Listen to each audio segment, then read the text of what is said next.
Ethan Hale stood frozen. The fluorescent lights of the hospital hallway cast a sickly, cold glare on his face, highlighting the deep grooves of exhaustion and recent shock. He was not supposed to be here, not yet. He had promised himself that the moment he stabilized, he would fix it.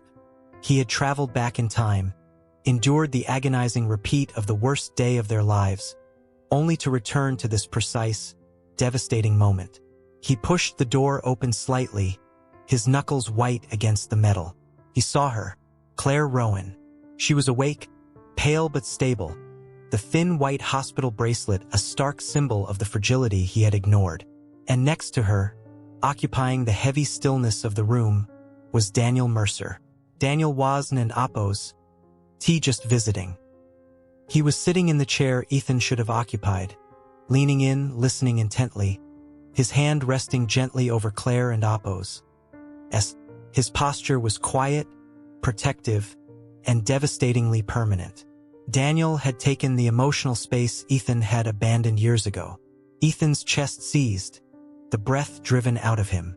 This was the consequence of his silence. This was the crushing price of his fear. He remembered the moment the hospital room in the past blurred, the clock hand spinning backward, the agonizing opportunity he was given to rewrite the day she needed him most. Dr. Klein had told him Claire needed a presence, a voice, a hand to hold.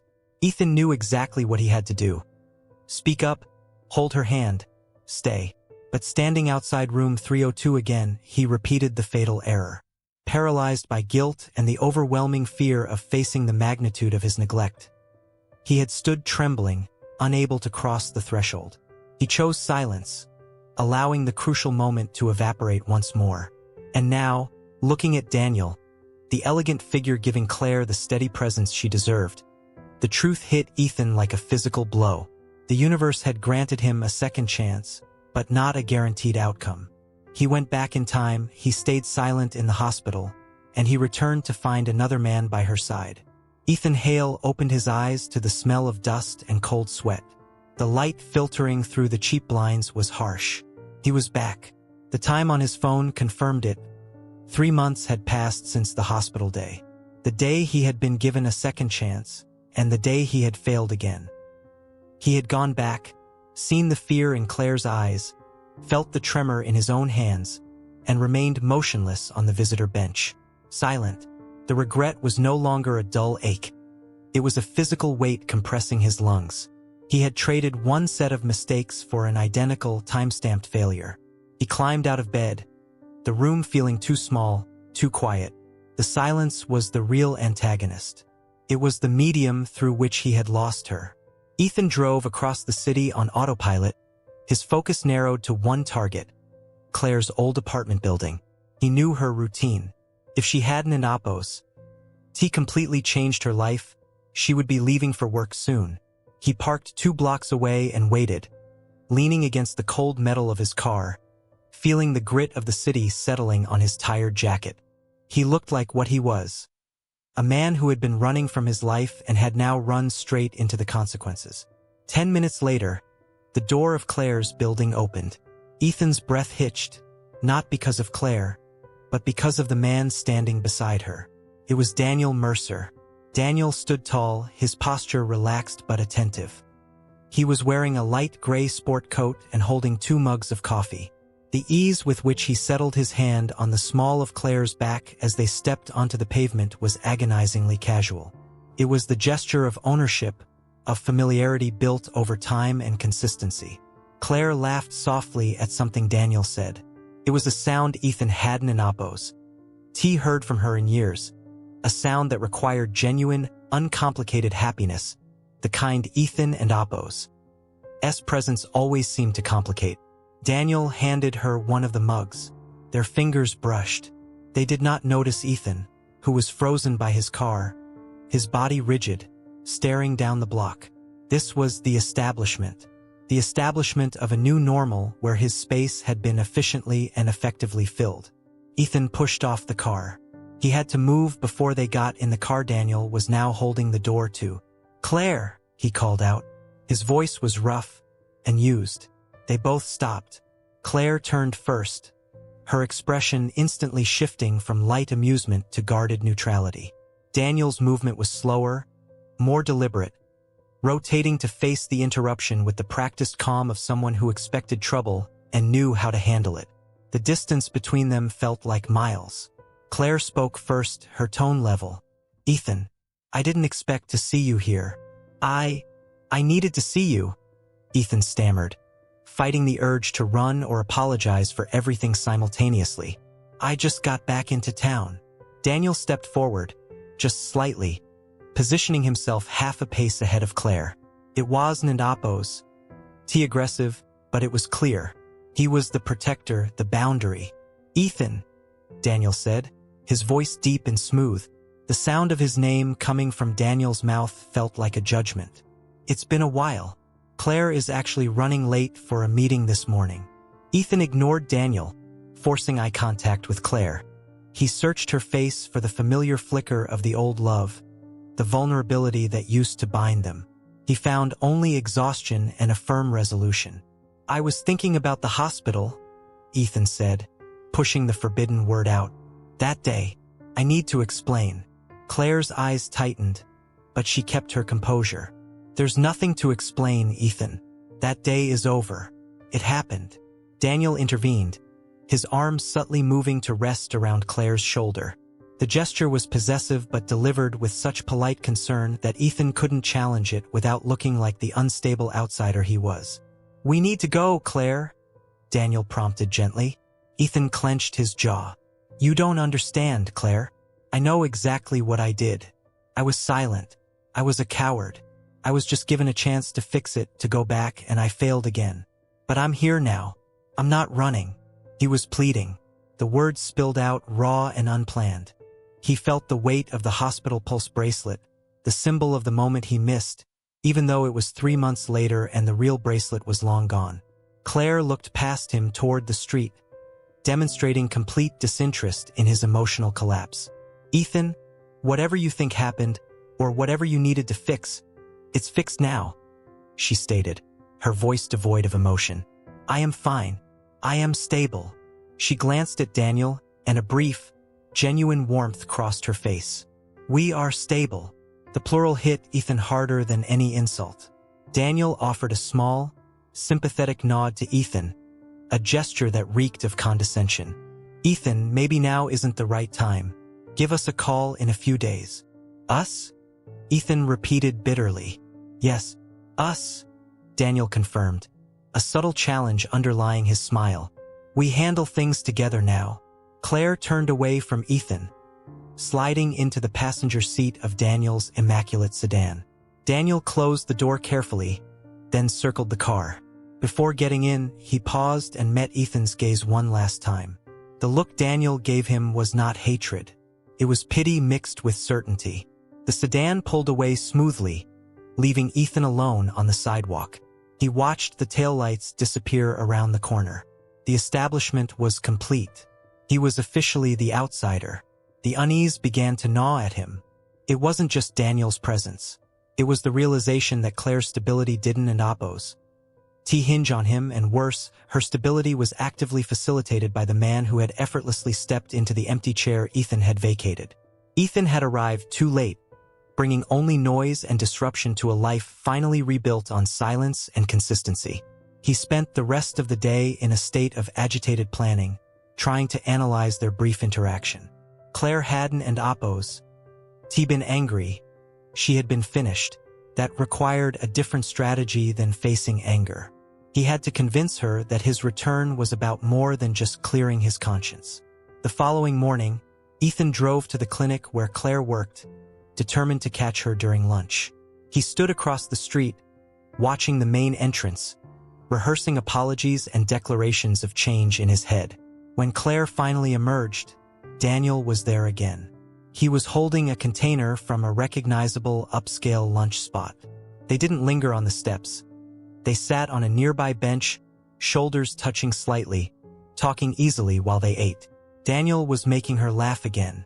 Ethan watched them, his hands shoved deep into his pockets. This was not a whirlwind affair. This was routine. This was comfort. This was the life he had thrown away, now meticulously managed by someone else. He realized the severity of the mistake he made in the past. His silence didn't end Apo's. T just hurt Claire. It created a vacancy. And nature, especially emotional nature, abhors a vacuum. Ethan couldn't and Apo's. T approached them. He knew the interaction would be identical to the one yesterday. Daniel's polite shield, Claire's neutral dismissal. He needed to find an angle, a crack in their established wall. He went home, defeated, but the feeling quickly curdled into urgent desperation. He knew he couldn't and Apo's. T simply wait and hope Claire changed her mind. Daniel was too effective. Daniel was everything Ethan should have been months ago. Ethan pulled out his phone and stared at Claire's number. He typed out a dozen messages. Please, promises, apologies, and deleted every single one. Words were what got him into this mess. He needed action, but action felt impossible when the world was already moving smoothly without him. He had returned to the present to find his chance at redemption blocked by a man who was already living his redemption story. The realization was the true sting of the time travel failure. The tragedy wasn't and Apo's. T the loss of time. It was the loss of necessity. Claire no longer needed him. This was the source of his profound, unsettling unease. Ethan stood rigid against the cold tile of the hospital hallway. The sterile air smelled of disinfectant and failure. Daniel's arm remained loosely around Claire's shoulders as they moved toward the elevator. The ease of the gesture, the simple ownership of space, was a physical shock. Ethan lunged forward, not thinking about what he would say, only that he needed to stop the door from closing. Claire, wait. She turned, her face a complicated mask of fatigue and suspicion. Daniel shifted immediately, subtly stepping half a pace in front of her. Ethan, Claire said, the word flat, without inflection. I need to talk to you. Alone. Just 5 minutes. Ethan's voice was rough. He felt the tremor in his hands and stuffed them into his pockets, trying to appear grounded. Daniel smiled, but it held no warmth. She's had a long day, Ethan. Whatever it is, it can wait. It can't wait. It waited too long already. Ethan directed the statement entirely at Claire, trying to pierce the wall Daniel had erected. Look at me, Claire. Do you remember what I was supposed to say that day? The real day. Claire's eyes narrowed slightly, a spark of the old anger showing through the exhaustion. I remember everything you didn't say, Ethan, and I remember you weren't here. Again. The elevator bell chimed insistently. Daniel nodded toward it. We'll see you around, Daniel said, his tone dismissing Ethan entirely. As the doors slid shut, Ethan felt the floor drop out beneath him. His first impulsive attempt had failed. He hadn't an Apo's. T recovered anything. He had only confirmed his status as an outsider. He knew he couldn't and Apo's. T leave. He started tracking Claire's schedule. He knew her favorite coffee shop near the hospital, the timing of her physical therapy sessions, the quiet corner bench where she sometimes read during lunch breaks. He tried to insert himself into these rhythms, desperate to reconstruct the normalcy he had shattered. One afternoon, he found her sitting alone in the waiting area, staring at her phone. This was the chance. Ethan approached slowly, holding a thermos of the chamomile tea she preferred when stressed. He placed it gently on the table next to her. It's the good kind, the one from the market downtown. Claire looked up, not at the tea, but at his face. Stop it, Ethan. Stop trying to buy your way back into a memory. I'm not buying anything. I'm trying to be present. I'm trying to be the person I should have been then. Both times. You think showing up with a cheap consolation prize fixes years of silence? Claire picked up the thermos. Not to drink, but to examine the label, minimizing contact. You need to understand something. Daniel doesn't bring me things to make up for being absent. He brings things because he's already here. Just then, Daniel arrived, carrying a thick medical file and talking quietly with Dr. Klein. He saw Ethan, gave a brief, polite nod, and moved directly to Claire, his hand settling naturally on the back of her chair. The doctor says the discharge paperwork should be ready by tomorrow, Claire. They just need you to sign off on a few procedural things. Daniel's voice was warm, practical, and filled with the details of their shared, current life. Ethan watched the exchange, the smooth transfer of information, the lack of needing explanation, the shared understanding of the logistics. He was invisible. He was a shadow clinging to a conversation that had already moved on. The frustration became an obsession. Ethan retreated to his apartment, the regret metastasizing into cold, hard jealousy. He couldn't understand how Daniel had integrated so quickly and completely. He needed to know the origin story of this replacement. He started digging. He used the contacts he still had, calling in favors, trying to find out exactly how Daniel Mercer had become Claire's keeper. The timeline was the key. He needed to pinpoint the moment they crossed paths, the nexus point of his failure and Daniel's rise. The information was difficult to obtain, buried under privacy agreements and official hospital records. But Ethan persisted, driven by a fear that tasted like ash. He spent 2 sleepless nights staring at screens, crossing reference dates, until he finally found the critical entry attached to Claire's intake record from the day he time-traveled. He found Daniel Mercer's name listed, not as a patient, not as a doctor, but as an EMT supervisor who had been working the intake floor on that chaotic afternoon. Ethan's breath hitched. He zoomed in on the notes section, his eyes tearing up from the strain and the sudden, horrific realization. Daniel Mercer had been the one who accompanied Claire to the intake room when she was admitted. The very moment Ethan, in both timelines, had stood frozen in the hallway, unable to speak, waiting for the right moment that never came. The notes detailed, patient admitted alone, experiencing severe anxiety secondary to underlying condition. Emotional support provided by EMT Mercer during initial processing, due to partner absence. Partner absence. Daniel Haddon and Oppos. T just appeared later. He had stepped into the breach the instant Ethan had abandoned it. When Ethan stayed silent and rooted to the spot in the past, he Haddon and Oppos. T just vacated his chair. He had created a vacuum that Daniel, an absolute stranger, had immediately and competently filled. This was the revelation. Daniel Wasn and Oppos. T an interloper stealing an opportunity. Daniel was the logical, painful consequence of Ethan and Oppos' silence. He wasn't competing with a rival.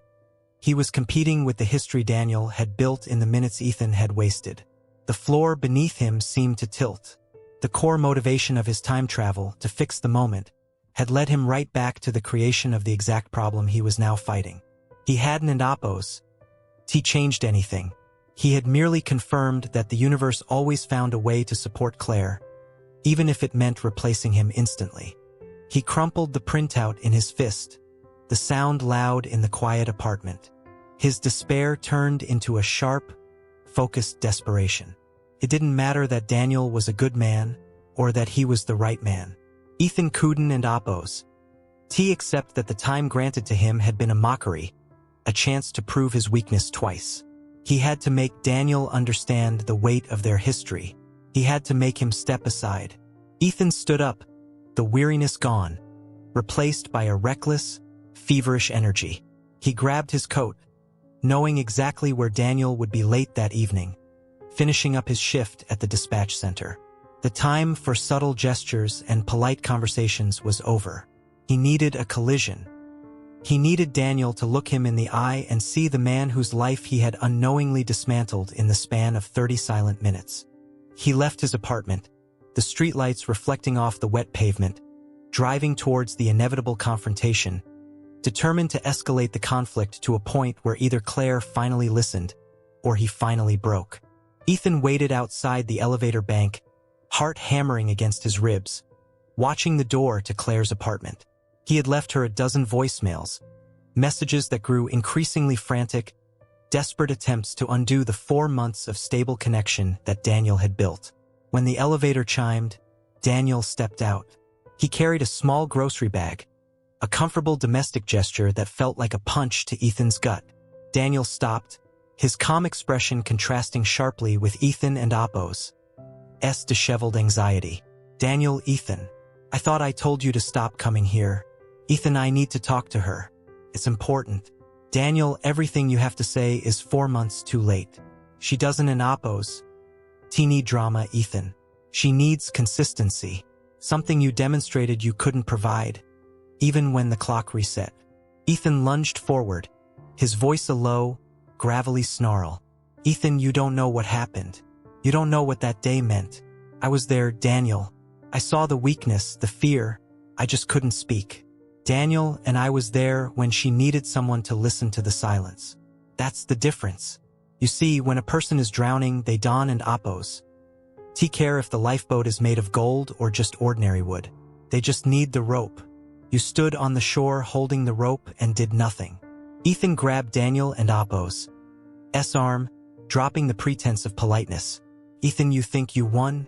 You think you just stepped in and fixed my mess? She's mine, Daniel. We have a past. Daniel remained unervingly steady, removing Ethan's hand with quiet strength. Daniel, you had a past. She is building a future, and in that future, she deserves to be seen. If you truly cared about her, you wouldn't be fighting me. You'd be rooting for her to be happy, even if it hurts you. The conviction in Daniel's eyes momentarily stunned Ethan. He saw no malice, only protective certainty. Before Ethan could form a response, the apartment door opened. Claire stood there, wearing a thick sweater, her expression tight with exhaustion. Claire, stop it. Both of you. She stepped into the hallway, pulling the door shut behind her, shielding Daniel from the confrontation. She focused only on Ethan. Claire, I knew you would eventually force this conversation. Ethan, I just hoped it wouldn't and oppose. Happen here. Ethan felt his rehearsed apologies dissolving in the face of her quiet strength. This was not the broken woman from the hospital. This was the result of healing he hadn't and oppose. Contributed to. Ethan, Claire, please. I know I messed up that day, but when I went back, I realized that the silence wasn't an oppose. About selfishness, it was fear. I was afraid of losing you, afraid of that reality. I came back to fix it. I came back for us. He reached for her hand, but she kept them folded firmly across her chest. Claire, you keep talking about and quote, us and quote, and quote, fixing it and quote, but you haven and oppose. Fixed anything for me, Ethan. You fixed a version of yourself that exists in your head. When I was in that hospital bed, alone, I didn't and oppose. Need excuses. I didn't and oppose. Need heroic gestures months later. I needed a single word. I am here. Her voice was soft, but it carried the weight of years of unspoken disappointment. Claire, when you returned, you saw the clock go back, and you thought you had a chance to re-roll the dice. But the past ISN and oppose. A game, Ethan. It and oppose. The foundation of who we become. And the foundation you laid was neglect. Tears welled in Ethan's eyes. Real, raw tears of devastating recognition. Ethan, I love you, Claire. I ruined everything, but I can change. Give me a chance to show you the man I should have been. Claire's eyes were filled with a distant sadness. She looked past him, acknowledging the deep gulf between them. Claire, that day, when I was lying there waiting for you to say something, anything, I learned a vital truth. My stability cannot be dependent on your ability to finally speak up. I had to learn to build a life where I didn't and oppose. Feel invisible. She gestured toward Daniel, who was watching respectfully from a distance. Claire, Daniel didn't and oppose. Save me. He simply showed up. He showed up when the timeline was broken and when it was stable. He listened without judgment. He made me feel seen. Ethan's shoulders slumped. The confrontation was over, not with a bang, but with the painful, drawn-out realization of acceptance. He had traveled through time only to confirm that the greatest damage was internal, irreversible by temporal tricks. Ethan, so this is it? I lose. Claire shook her head gently. Claire, there are no winners here, Ethan. You didn't and oppose. Lose me to Daniel. You lost me to your own silence. But you have won something. You have won clarity. You have finally understood the impact of your omissions. Don and oppose. Waste that second chance on me. Use it on the rest of your life. She paused, taking a breath that seemed to close a chapter of her existence. Claire, I am happy now. I am safe. I need you to understand that, and I need you to let me go. Ethan looked at her, truly seeing her strength for the first time, realizing that the greatest act of love he could perform now was not to fight for her, but to ensure her peace. He looked at Daniel, gave a stiff nod of understanding, and then turned back to Claire. "Ethan, I understand. I am deeply sorry, Claire, for everything, for the day in the hospital, and for making you feel unseen for so long." He took a step back, the weight of the realization settling over him. The time travel hadn't and Oppos.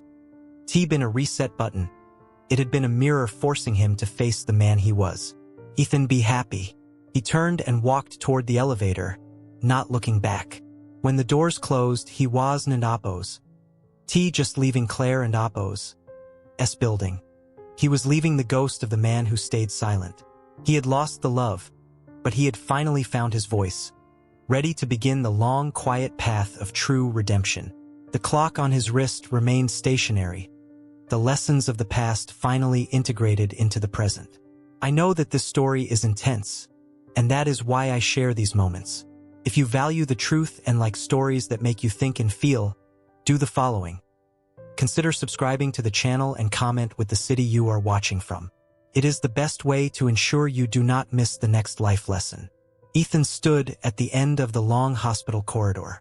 The fluorescent light, usually so jarring and cold, now felt distant, almost irrelevant.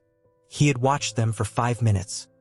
Claire resting peacefully, Daniel reading a paperback beside her, occasionally reaching out to squeeze her hand without breaking his concentration on the page. It was a picture of mundane commitment, something Ethan had spent years dismissing as ordinary, only to realize too late that it was the essence of love. He hadn't Oppos. Been asked to leave. He simply had nothing left to say. The confrontation had ended not in a scream, but in the sterile quiet of shared understanding. Claire needed stability, and Ethan, even armed with the knowledge of time travel, was still a source of chaos and deep-seated insecurity. He walked away, his footsteps muffled by the cheap carpet. Outside, the air was sharp and cold. He didn't look back at the building, the place that represented his failure not once, but twice. His mission, defined originally by selfish desire to reclaim what he lost, had culminated in an act of selfless letting go. He realized his time jump was not a tool for rewriting his history, but a mirror to finally see his own character flaws reflected clearly. Ethan found an empty park bench overlooking a dark, frozen river. He sat there for hours, not shivering, but completely still. He thought about the final words Claire had spoken to him, not during the shouting, but softly, after Daniel had left the room to get coffee. End quote. "Ethan," end quote. She had said, her voice dry and weary. End quote. "You came back to fix a day. But I didn't Oppos. Break on one day. I broke because I spent years waiting for you to simply exist beside me. When I woke up, and you weren't Oppos. There, the silence confirmed everything I already feared. Daniel is imperfect, but he is present." End quote. Present. That was the word that echoed in the vast emptiness Ethan felt. He had always been fighting external forces, seeking grand gestures, when all she ever required was his simple presence. He realized his silence in the past was not an act of paralysis, but a choice fueled by emotional cowardice. He couldn't Oppos. Handle her pain because he couldn't Oppos. Handle his own responsibility for it. The sun finally began to rise, painting the sky in colors too vibrant for his mood. He stood up, feeling lighter than he had in years. The crushing weight of regret was still there, a heavy cloak, but now it was tailored to his size, manageable. He hadn't Oppos. Won Claire back, but he had won something infinitely more valuable. The knowledge that she was safe, and the peace of having finally learned the lesson time had risked everything to teach him. The truth about second chances is brutal. They dawn Oppos. Erase the past. They force you to confront the damage you already inflicted. Ethan had wanted a reset button, but time travel, in this instance, functioned as a definitive period mark at the end of their story. He had needed to go back, fail again, and return to the present to truly understand that sometimes, the greatest act of love is recognizing when your presence is no longer the solution, but the problem. He started walking toward the station, leaving the city that held the only woman he ever loved. He was alone but no longer lost. The goal had shifted from repossession to acceptance. The greatest tragedy in life is not making a mistake. It is refusing to learn why you made it in the first place. Ethan's journey proved that omission is a destructive force, often far worse than commission. A cruel word can be forgiven, but absence in a critical moment leaves a permanent scar of invisibility. The moral of this story, my friends, is simple, yet profoundly difficult to internalize. Time is not a resource that can be spent, saved, or rewound. It is the currency of commitment. If you are not willing to pay the price of presence in the moments that matter, time will collect its debt in the form of absence.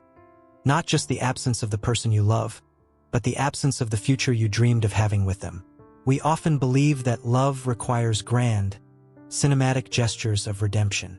Ethan learned that love demands the quiet endurance of showing up, especially when you are terrified.